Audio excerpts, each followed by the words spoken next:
ألا بذكر الله تطمئن القلوب. Warahmatullahi wabarakatuh.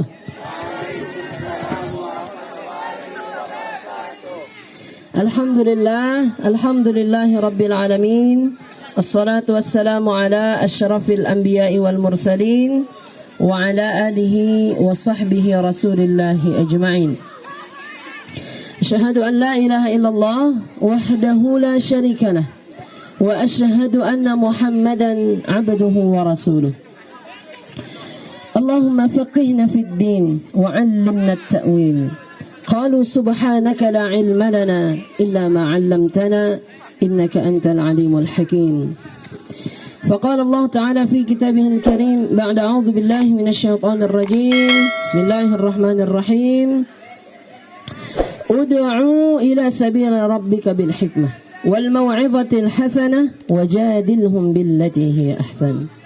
Yang sama-sama kita hormati pembina kegiatan Rohis beserta seluruh panitia yang terlibat aktif dalam kegiatan ini. Kemudian yang sama-sama kami hormati dari segenap stakeholder yang berhadir dari keluarga besar SMA Negeri 1 Laresago Halaban, dan seterusnya kepada yang sama-sama kita banggakan, yang semoga dengan ini menjadi wasilah kita di hadapan Allah, yaitunya seluruh peserta mabit di Rohis, ya, Rohaniawan Islam SMA Negeri 1 Kecamatan Laresago Halaban. Alhamdulillah. Bersyukur kita kepada Allah, hingga hari ini Allah masih berikan limpahan rahmat, karunia, berkahnya kepada kita, sehingga di suasana yang senyaman ini, ya, kita bisa rasakan nikmat Allah yang luar biasa. Nah, kita bisa lihat nikmat Allah yang luar biasa itu, ya, dari pemandangan alamnya, dari bagaimana suasananya di sini, yang dengan ini seharusnya kita sudah mengagungkan Allah seperti yang Allah sampaikan dalam surah Ali Imran. Allah katakan kepada kita, adik-adik, A'udzu billahi minasy syaithanir rajim. Bismillahirrahmanirrahim. Inna fi khalqis samawati wal ardi wa ikhtilafil laili wan nahar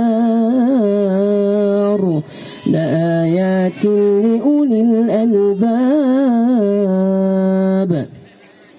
Mereka sesungguhnya, kata Allah, pada penciptaan langit dan bumi, pada pergantian siang dan malam, pada hal-hal yang itulah ada tanda-tanda bagi orang yang berpikir, ya, orang-orang yang mau memikirkannya.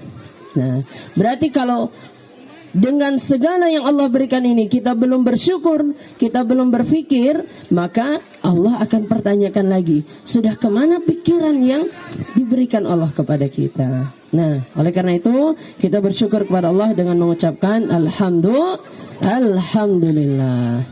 Kemudian salawat dan salam kita mohonkan kepada Allah agar disampaikan kepada manusia dengan akhlak yang paling mulia yang Allah sudah sebut sendiri, wa innaka la'ala khuluqin azim, yaitunya Rasulullah Nabi Muhammad sallallahu alaihi wasallam.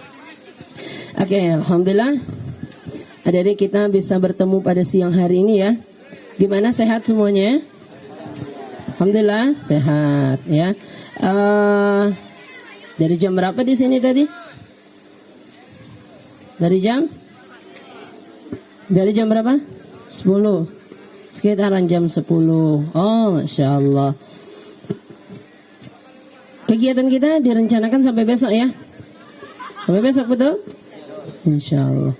Tadi alhamdulillah materi sebelum ini sudah disampaikan oleh pemateri kita yang luar biasa, ya, oleh Umi Novi tadi. Nah, materi-materi yang luar biasa yang beliau sampaikan, semoga apa yang beliau refleksikan kepada kita tadi itu tidak hanya sekedar sebatas untayan huruf per huruf dalam lembaran catatan kita, tetapi bagaimana itu juga yang kita amalkan, itu yang hendaknya kita tindak lanjuti.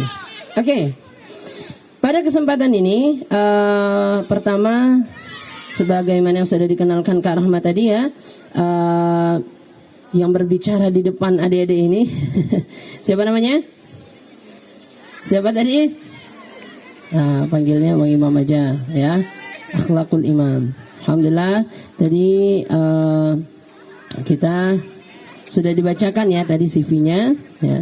Bukan bermaksud untuk ria, bukan bermaksud untuk apapun ya, tetapi bagaimana apa yang telah disampaikan tadi itu sebagai tahadus bin ni'mah, sebagai kita untuk bagaimana mensyiarkan nikmat Allah, dan dengan itu bagaimana kita bisa termotivasi kembali. Oke. Pada sore hari ini kita akan membahas satu tema luar biasa, satu tema yang sangat penting untuk kita, yaitu terkait dengan pemuda harapan. Terkait dengan apa? Pemuda harapan. Iya. Boleh ditulis ya, sambil ditulis ya. Terkait dengan pemuda harapan. Nah, di mana-mana Bang Imam terus sampaikan ya, ada dua ayat yang ini memiliki kesinambungan, dan ayat ini sangat berkaitan dengan pemuda. Nah, namun sebelum itu, sebelum kita membahas tentang ayat tadi, ada satu pepatah Arab ya, satu pepatah Arab yang sangat memberikan kedudukan penting bagi pemuda. Apa pepatah Arab itu? Pepatah itu berbunyi, subbanul yaum rijalul ghad. Subbanul yaum rijalul ghad. Pemuda masa ini ialah yang akan menjadi pemimpin di masa depan. Ya, subbanul yaum rijalul ghad. Ya, mereka yang sekarang menjadi pemuda, menjadi pemudi, merekalah nanti yang akan menjadi pemimpin di masa depan. Yakin itu? Yakin? Yakin semuanya? Nah, setidaknya kita jadi pemimpin pada sektor-sektor terpenting, pada sektor-sektor yang mungkin kita menganggapnya itu sederhana, tapi itu dibutuhkan bagaimana jiwa kepemimpinan seseorang. Kita bisa memimpin, mengontrol diri kita. Kita bisa memimpin teman-teman kita, organisasi kita, atau pada sektor terkecil di masyarakat, kita bisa memimpin saat nanti adik-adik dan kita bersama sudah mempunyai keluarga, katakan. Ya, sehingga itu pepatah Arab tadi, syabbanul yaum rijalul ghad. Mereka yang jadi pemuda saat ini, mereka yang akan nanti memimpin di masa depan. Inilah urgensi, inilah pentingnya kenapa kita harus bahas tadi tentang pemuda apa? Pemuda apa? Pemuda harapan. Ya, ada satu ayat yang Allah sampaikan. Ya, ini mungkin Bang Imam sudah cukup sering menyampaikannya kalau dalam kegiatan-kegiatan seperti ini, yaitu Allah sampaikan dalam surah An-Nisa ayat yang ke-9. Ya, Allah berikan gambaran kepada kita ya, bagaimana sih sebenarnya kondisi pemuda, kondisi generasi-generasi mutaakhirin ini. Ya, dalam surah An-Nisa ayat yang ke-9 Allah sampaikan kepada kita, adik-adik, A'udzu billahi minasy syaithanir rajim. Bismillahirrahmanirrahim. وَلْيَخْشَ الَّذِينَ لَوْ تَرَكُوا مِنْ خَلْفِهِمْ ذُرِّيَّةً ضِعَافًا خَافُوا عَلَيْهِمْ فَلْيَتَّقُوا اللَّهَ وَلْيَقُولُوا قَوْلًا سَدِيدًا. Allah berikan gambaran bagaimana kondisi generasi sekarang itu. Ya. وَلْيَخْشَ الَّذِينَ لَوْ تَرَكُوا, dan hendaknya kamu itu merasa khawatir saat meninggalkan generasi-generasi yang di belakang kamu itu adalah generasi-generasi yang lemah, kata Allah. Generasi-generasi yang lemah. Lalu apa kata Allah sebagai solusinya? Falyattaqullah, bertakwalah kepada Allah, wal yaqulu qawlan sadida, dan ucapkanlah perkataan-perkataan yang baik. Nah, di sini poin terpentingnya, ya. Bagaimana poin terpentingnya di situ, adik-adik? Bahwa Allah sudah berikan gambaran, Allah sudah berikan, oh seperti ini loh ya. Ternyata generasi-generasi mutaakhirin itu pemuda-pemuda yang berada di belakang di akhir zaman ini, mereka adalah orang-orang yang lemah, kata Allah. Ya, kita harus takut dengan itu. Kita tidak mau menjadi orang yang lemah. Sebaliknya kita harus menjadi orang yang gimana? Harus menjadi orang yang kuat. Betul. Ya, jadi orang yang kuat. Disinilah yang menjadi tadi bagaimana pemuda harapan. Ya, pemuda harapan. Bagaimana kita bisa menjadi orang yang kuat itu? Nah, pada ayat yang lain, adik-adik, Allah sudah sampaikan juga kepada kita. Bagaimana sih keadaan nanti orang-orang di akhir zaman itu, pemuda-pemuda di akhir zaman itu? Allah katakan dalam surah Maryam ayat yang ke-59 dikatakan, فَخَلَفَ مِنْ بَعْدِهِمْ خَلْفٌ أَضَاعُوا الصَّلَاةَ وَاتَّبَعُوا الشَّهَوَاتِ فَسَوْفَ يَلْقَوْنَ غَيًّا. Ya. Di sini Allah katakan nanti akan ada generasi-generasi yang mereka itu suka meninggalkan salat. Dan mereka-mereka itulah yang akan memperturutkan hawa nafsunya. Nah, jadi balik ke surah An-Nisa tadi, sebagai solusinya agar kita bisa menjadi pemuda yang kuat itu, falyattaqullah, bertakwalah kepada Allah, bertakwa kepada Allah. Dan bersyukurnya hari ini kita berada di wadah yang tepat. Hari ini kita berada di tempat yang tepat, insyaallah. Ya, karena hari ini kita berada dalam satu lingkaran organisasi yang disebut sebagai Rohaniawan Islam. Setidaknya satu kekhawatiran itu kita sudah mulai merintisnya agar tidak menjadi kekhawatiran lain. Ya, kita sudah berada di wadah rohis ini yang akan membidik kita, yang akan juga mendidik dan membina kita. Bagaimana kita bisa menjadi pemuda harapan itu? Ya, bagaimana kita bisa menjadi pemuda yang benar-benar syubbanul yaum rijalul ghad tadi, mereka yang pemuda hari ini pemimpin masa depan tadi, itu bisa terwujud bermula dari organisasi yang mungkin kita tidak katakan ya organisasi ini sebagai organisasi yang kecil, tetapi organisasi yang hanya bagian dari satu keluarga besar SMA Larissa Gohalaban misalnya. Ya, dengan inilah yang menjadi tempat bagi kita untuk belajar, tempat bagi kita untuk dibina.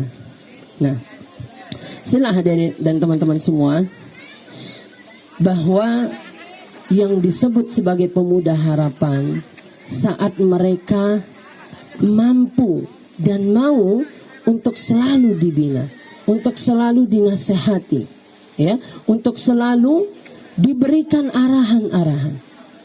Kita lihat ya, bagaimana potret-potret pemuda di zaman sebelumnya. Kita mengenal nama-nama besar. Misalnya, kita mengenal seorang pemuda yang sangat tampan, seorang pemuda yang sangat cerdas, ya, seorang pemuda yang dengan kecerdasannya ia diangkat oleh raja waktu itu menjadi menteri keuangan, bendahara negara. Tetapi lihatlah bagaimana potretnya. Pemuda ini, ya, ia mampu menjaga apa-apa yang Allah perintahkan dan apa-apa yang Allah larang. Hingga satu ketika saat majikannya, saat bosnya, ya, mengajak dalam tanda kutip melakukan perbuatan yang tidak baik, maka ia langsung menolak.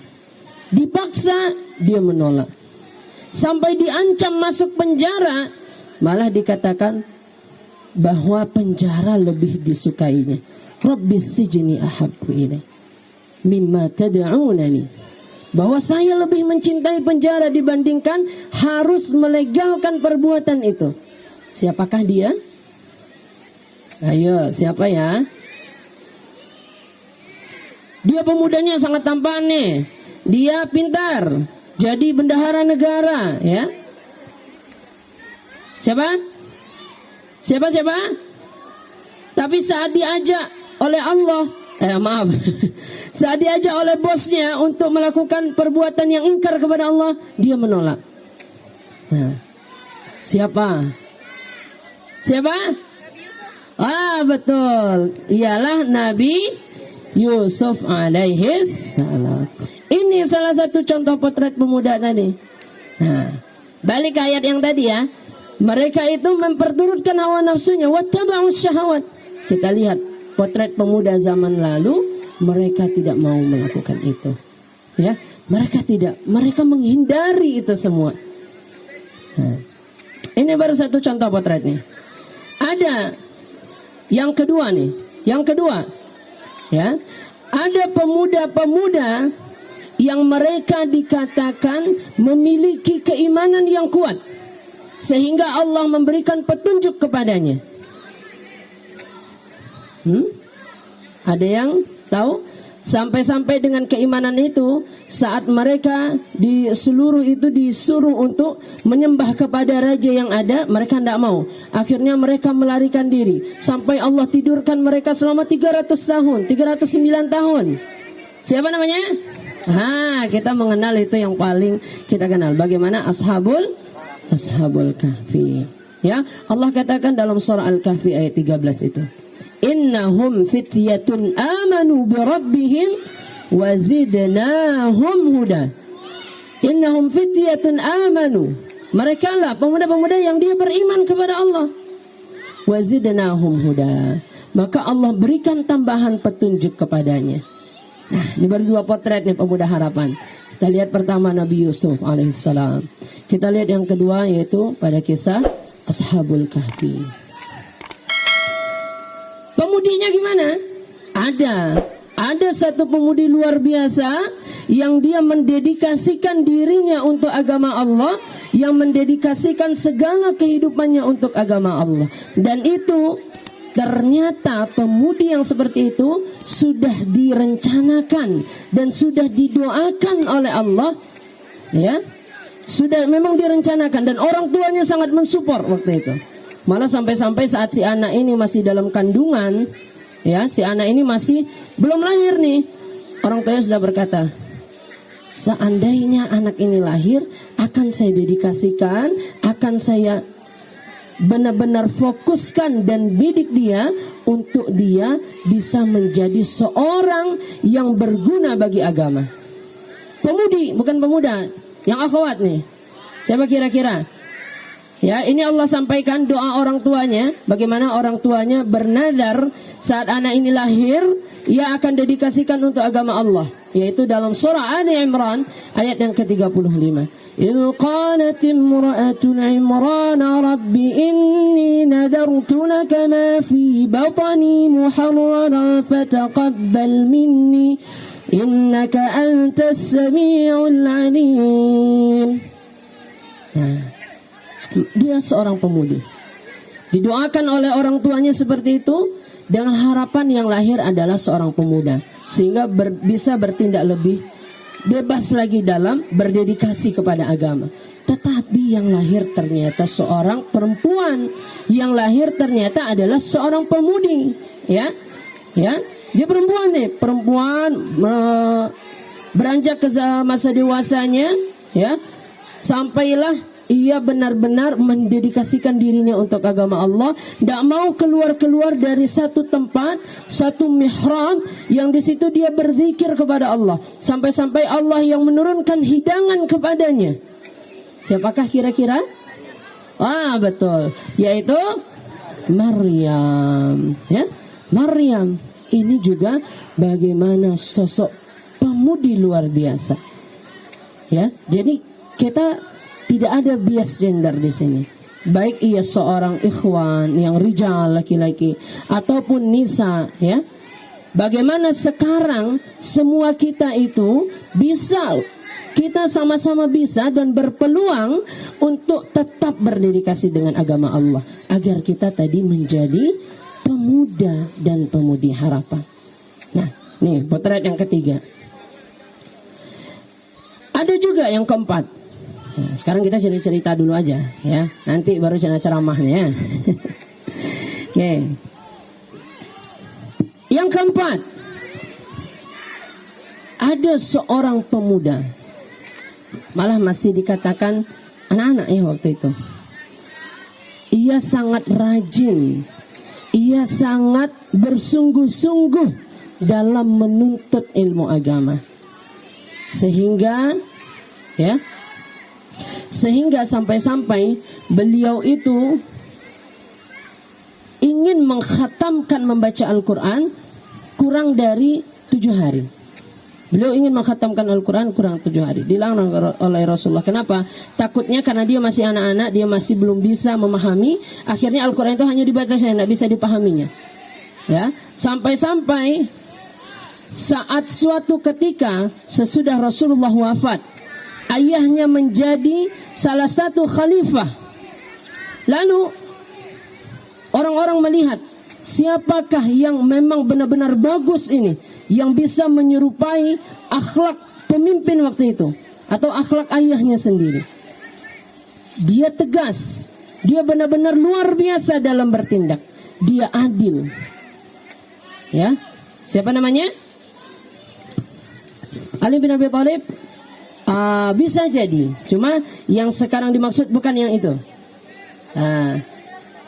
Apa? Betul, Abdullah bin Umar, ya. Kita lihat nih, dia pemuda luar biasa, Abdullah bin Umar. Kenapa? Ayahnya pemimpin, ya. Ayahnya pemimpin nih. Ya, kalau kita sekarang kenal istilah anak sultan gitu ya. Dia anak sultan. Ayahnya Amirul Mukminin Umar bin Khattab. Orang segan sama ayahnya. Tidak ada yang tidak hormat pada Umar bin Khattab waktu itu. Dengan ketegasan, keadilannya yang luar biasa. Tetapi Abdullah bin Umar tadi tidak mau dia memanfaatkan kondisi dan posisi seperti itu. Ya, dia tidak mau. Dia harus melakukannya sendiri. Saya bukanlah seperti ayah saya. Oke, ayah saya bisa seperti itu, luar biasa. Tetapi saya nggak nempel aja sama dia. Saya juga melakukan sesuatu yang terbaik sehingga orang pun mengenal saya sebagai orang yang baik. Nah, inilah potret Abdullah bin Umar. Ya, jadi ini juga adik-adik dan teman-teman semuanya. Kita lihat ya, kita itu harus mandiri. Kita itu bagaimana menjadi pemuda harapan dari contoh si Abdullah bin Umar tadi. Bagaimana kita bisa melakukan terbaik. Kita tidak dipengaruhi oleh bayang-bayang orang tua kita.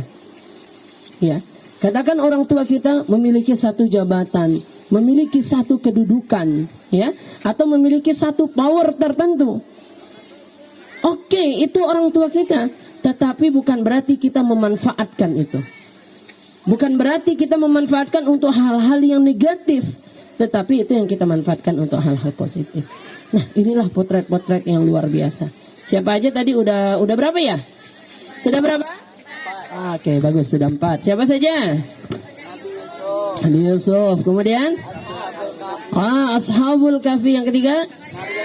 Maryam. Kemudian? Abdullah bin Umar. Beranjak kita ke zaman berikutnya. Siapa nih contoh pemuda harapan?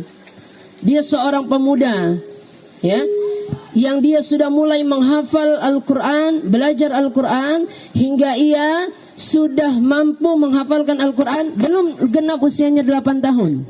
Tadi mengatakan di usianya 6 tahun. Akhirnya dia belajar, ya.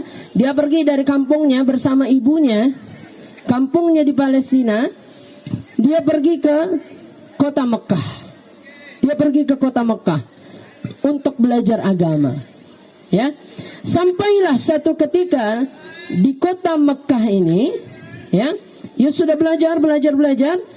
Dia ingin belajar lagi ke kota Madinah. Dia ingin belajar ke kota Madinah. Lalu saat dia mau masuk di madrasahnya waktu itu, di madrasah yang ada di kota Madinah itu, rektornya atau guru besarnya, ya, mensyaratkan, ini siapa yang mau masuk? Kok usianya masih 7 tahun, 8 tahun? Emang bisa dia ngikutin? Kenapa? Karena yang ada di madrasah itu udah sekelas universitas, ya, sekelas universitas. Sedangkan yang masuk adalah anak umur berapa? 8 tahun. Kira-kira sekarang ada anak umur 8 tahun yang masuk universitas? Enggak ada. Bang Imam masih ingat ya? Waktu PPSMB tahun lalu di Universitas Gajah Mada, itu mahasiswa termudanya umur 15 tahun, jurusan kedokteran. Ya 15 tahun deh kalau nggak salah. Ya, itu udah mahasiswa termuda di UGM. Ya, Ini menjadi mahasiswa termuda, usianya baru berapa? 8 tahun. Lalu disyaratkanlah oleh sang guru yang bernama Imam Malik. Apa katanya? Kalau engkau mau belajar di sini, engkau hafal kitabku yang sangat tebal ini, namanya Al-Muwatta. Hafal. Akhirnya dihafallah oleh beliau. Dihafal terus. Imam Malik tidak percaya. Beneran ini sudah hafal? Kok bisa? Akhirnya dites, ternyata betul. Belajar, akhirnya diterima nih. Diterima, belajar. Dan ternyata kelebihan luar biasa dilihat di sini. Usianya 12 tahun, dia sudah bisa menguasai kitab-kitab yang ada, dia sudah bisa menjadi asisten gurunya. Ya, atau kalau sekarang berarti kalau katakanlah itu universitas, dia sudah bisa menjadi asisten rektornya. Ya, umur 12 tahun. Umur 15 tahun udah dipercaya oleh rektornya tadi untuk juga mengajarkan ilmu itu. 15 tahun yang tadi mungkin hanya asisten, sekarang sudah bisa menjadi wakil rektor gitu ya. Nah, wakil rektor misalnya 15 tahun sudah bisa mengeluarkan fatwa. Siapa namanya? Imam Syafi'i. Siapa nama aslinya? Muhammad bin Idris. Muhammad bin Idris Asy-Syafi'i. Ya, ini potret-potret pemuda harapan itu adik-adik. Ya, pemuda harapan saat kita berbicara dalam konteks Islam, tidak hanya kita bisa membatasi mereka yang mungkin hanya taat beribadah, mereka yang memang mendedikasikan, tetapi bagaimana mereka selain melakukan semua ibadah ketaatan kepada Allah, mereka memiliki kemampuan yang luar biasa, mereka memiliki juga skill dan keterampilan yang bisa, dengan itu mereka dihargai dengan keilmuannya. Ya, dengan itu mereka dihargai dengan keilmuan. Dari beberapa potret tersebut, ya, dari beberapa potret tersebut, maka kita akan coba. Oke, nggak terasa ya, sudah setengah jam aja. Masih lanjut? Masih mau lanjut? Sudah boring? Nah, bagaimana menjadi pemuda harapan tadi? Ya, bagaimana menjadi pemuda harapan tadi? Ya. Setidaknya kita bisa internalisasikan dalam beberapa nilai.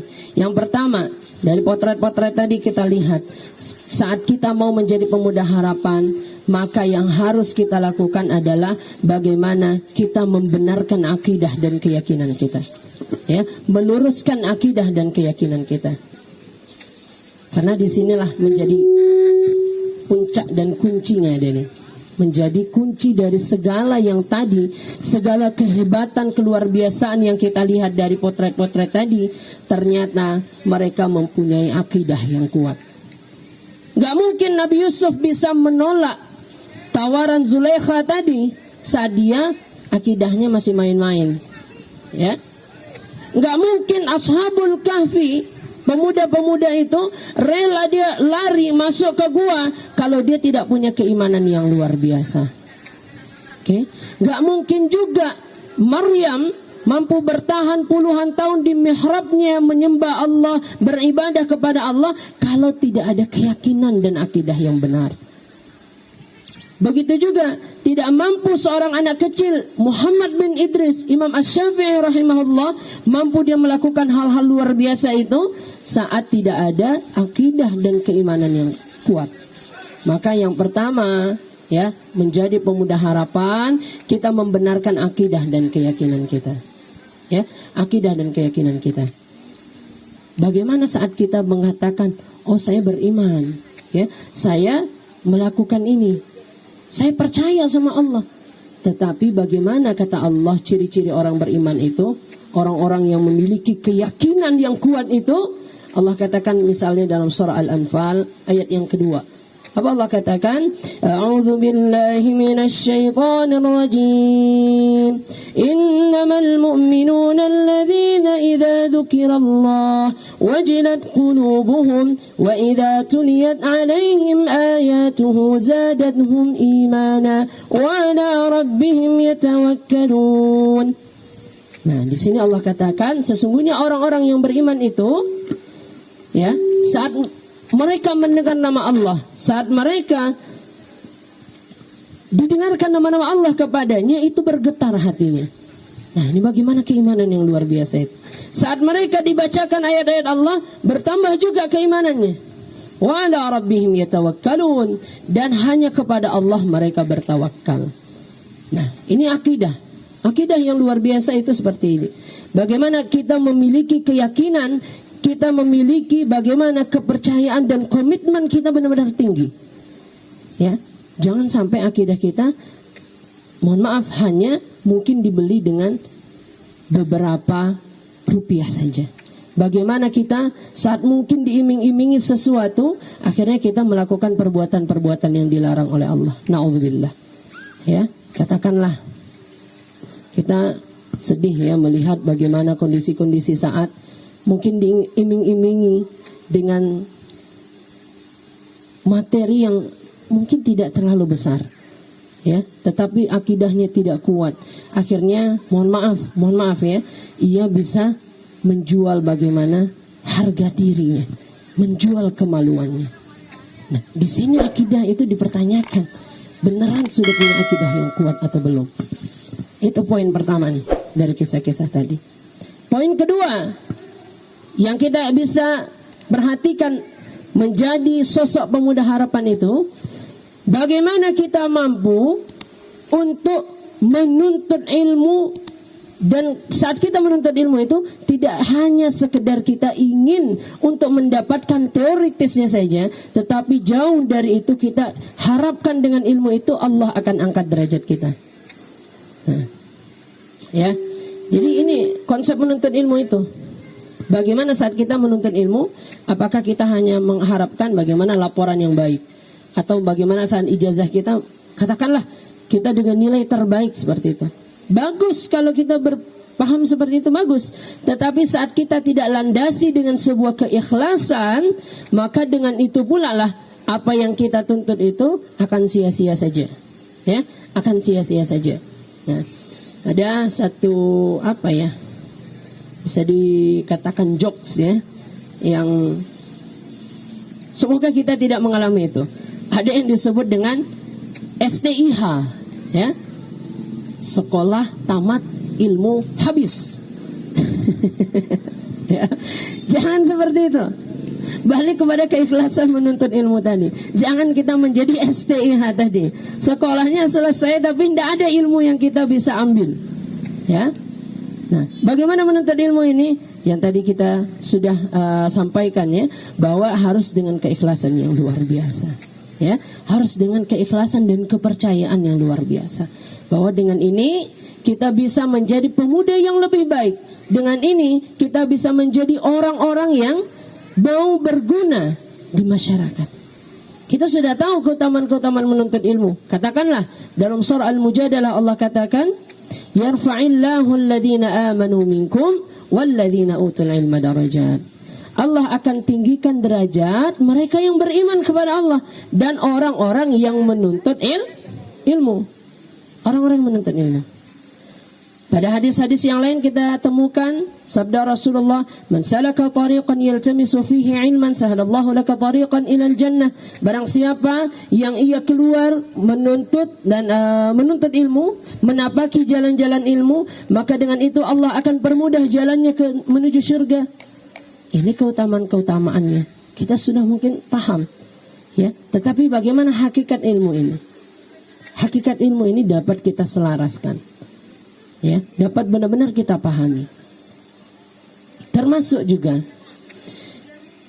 dikatakan, janganlah kita menuntut ilmu itu dengan harapan, oh nanti saya bisa berilmu banyak, sehingga saya bisa mendebat orang lain, saya bisa menjadi orang yang paling pintar. Ya, jangan kita berpaham seperti itu, karena itu sudah akan nanti timbul benih-benih kesombongan, ya, akan timbul nanti benih-benih keangkuhan, akan mungkin hilang nanti sifat tawadhu kita. Dikisahkan ada seorang tabi'in, waktu itu dikatakan pernah satu kali saya datang di sebuah majelis ilmu. Lalu saya datang di majelis ilmu ini, saya bertujuan untuk bisa menguasai ilmu ini dan bisa mendebat teman-teman saya yang lainnya.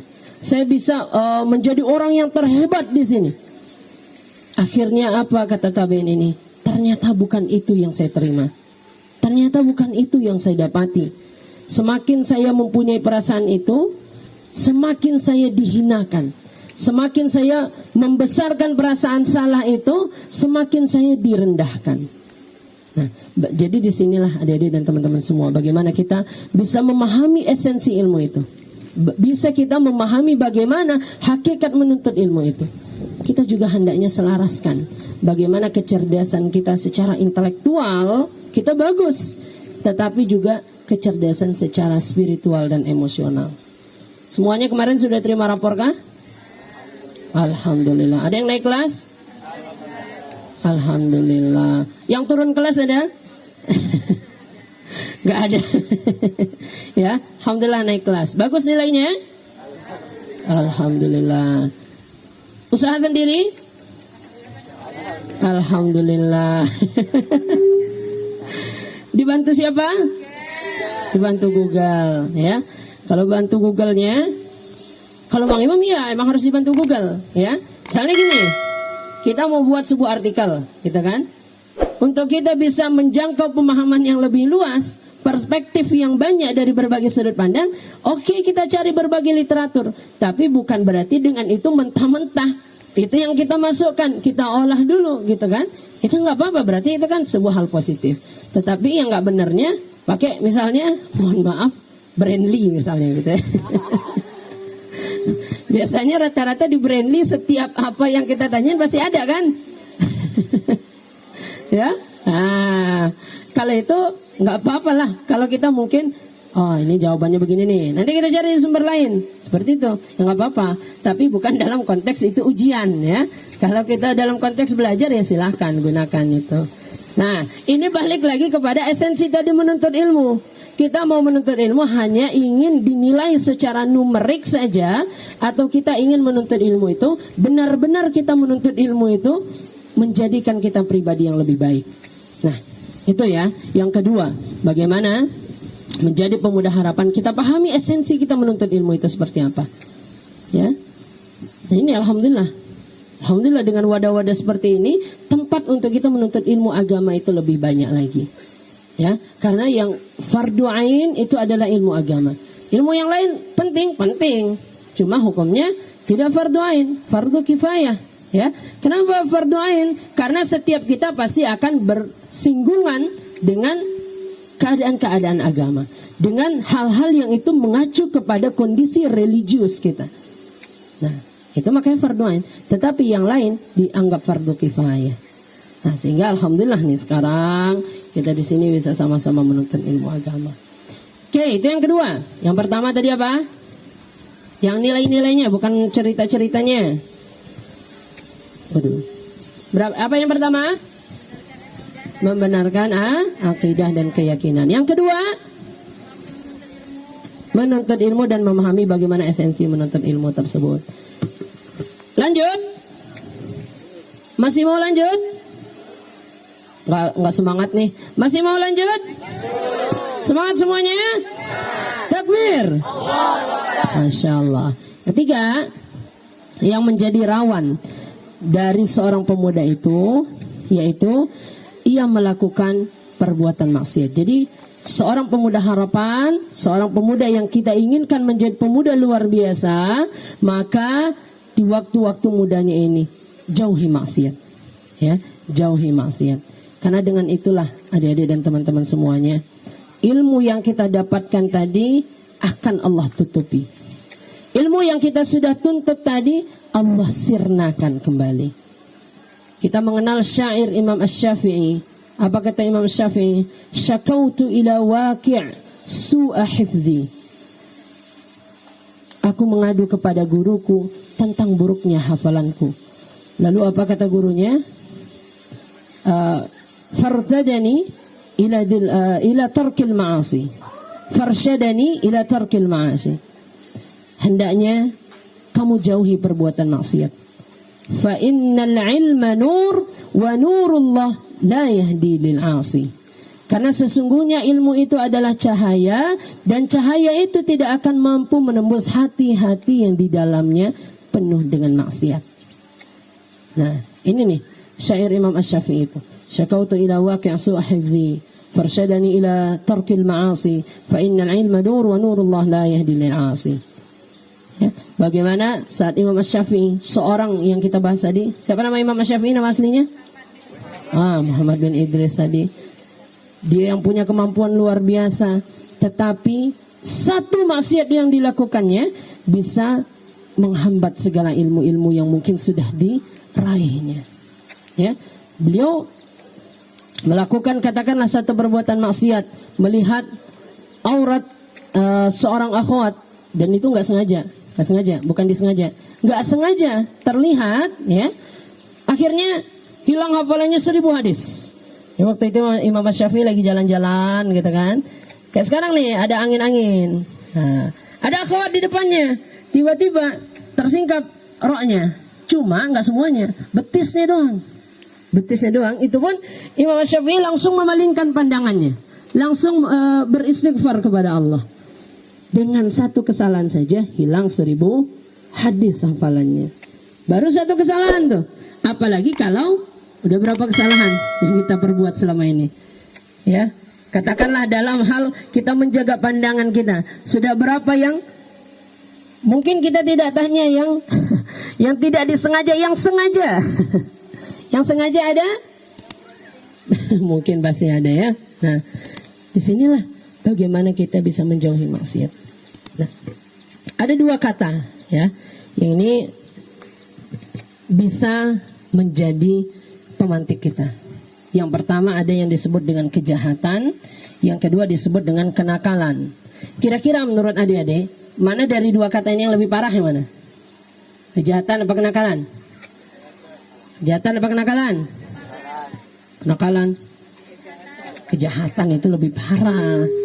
Kalau dalam sosiologi ada yang dikenal dengan banyak jenis-jenis kejahatan, ya.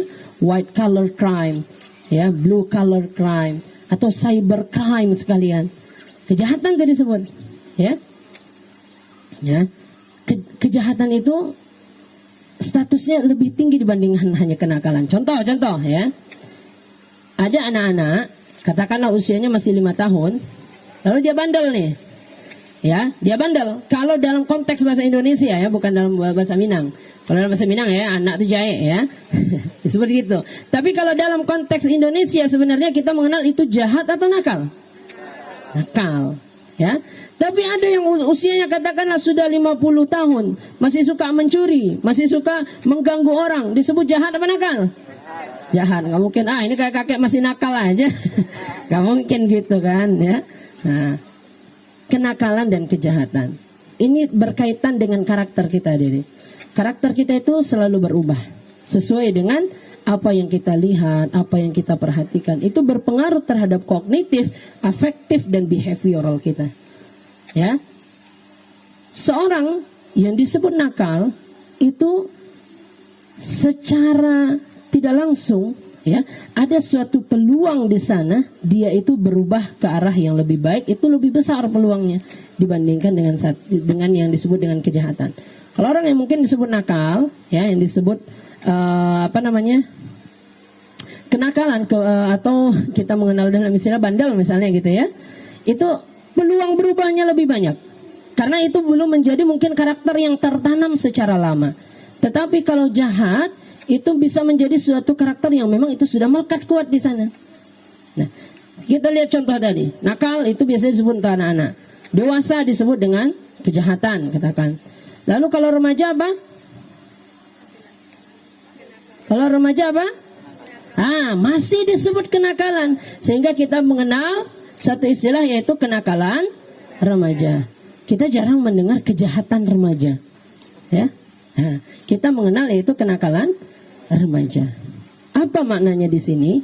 Di mana waktu remaja ini sama dengan katakanlah seanak-anak, cuma nakalnya beda dikit, ya.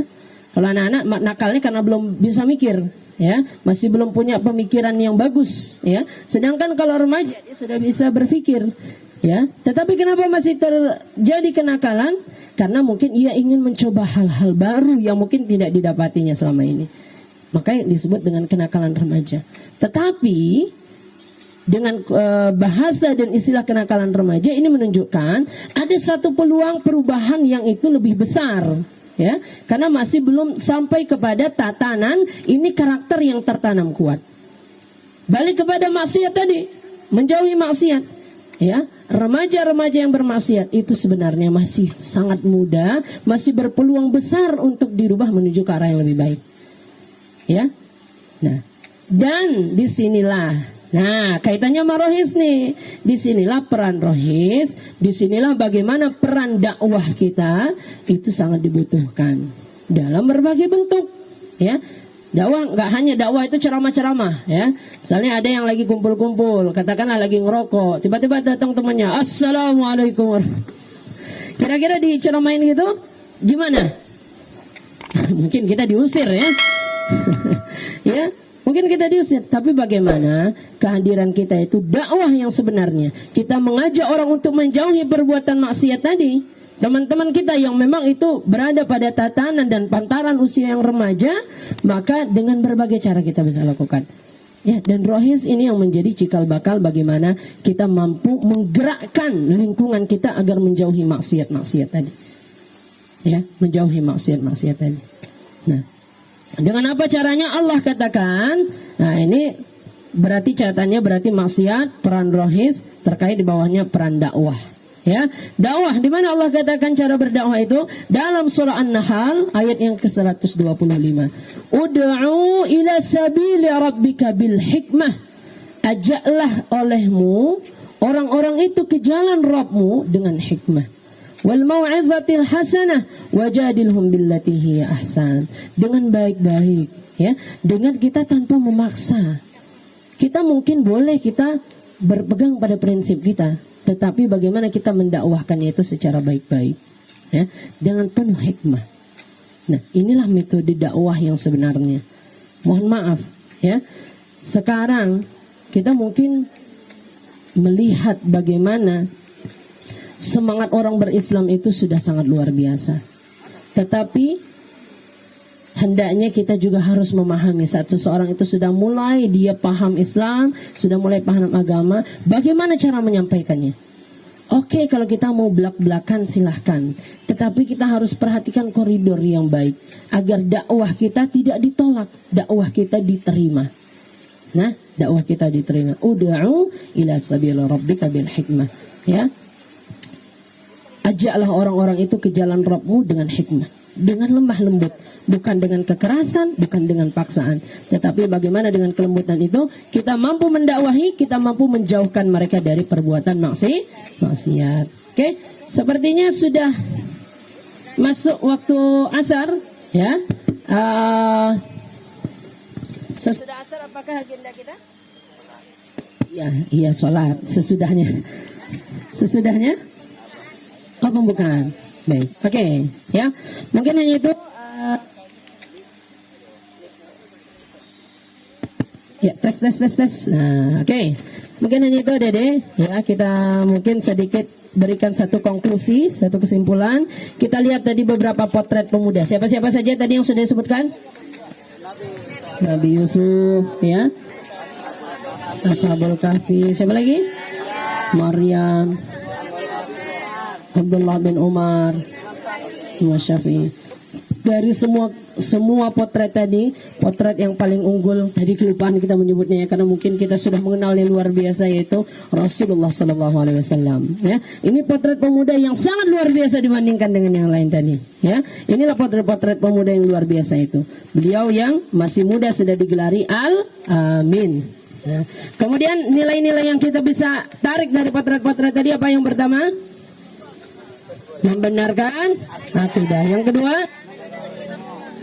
menuntut ilmu dan bisa memahami esensinya. Yang ketiga, menjauhi maksiat. Ya, baik, kita akhiri dengan satu hadis dari Rasulullah. Kata Rasulullah, Innallaha yuhibbul mu'min qawiyyun min mu'min dhaifun. Allah mencintai pemuda yang kuat dibandingkan pemuda yang lemah. Sehingga semoga dengan apa yang kita sampaikan ini kita bisa menjadi pemuda yang kuat, kita bisa menjadi pemuda harapan. Takbir. Sekali lagi takbir. Oke, alhamdulillah kita akhiri. Mohon maaf atas segala kesalahan dan kekhilafan. Untuk selanjutnya silakan yang ingin berkomunikasi, yang ingin sharing langsung boleh ya, kita berkomunikasi ya agar kita bisa benar-benar mewujudkan bagaimana pemuda harapan kita bisa bersinergi bersama. Dan jangan lupa like, comment, and subscribe Akhimam Official. Ya, cari ntar ya Akhimam Official. Baik, kita akhiri. Subhanakallahumma wa bihamdika asyhadu an la ilaha illa anta astaghfiruka wa atubu ilaik. Wassalamualaikum warahmatullahi wabarakatuh. Waalaikumsalam warahmatullahi wabarakatuh.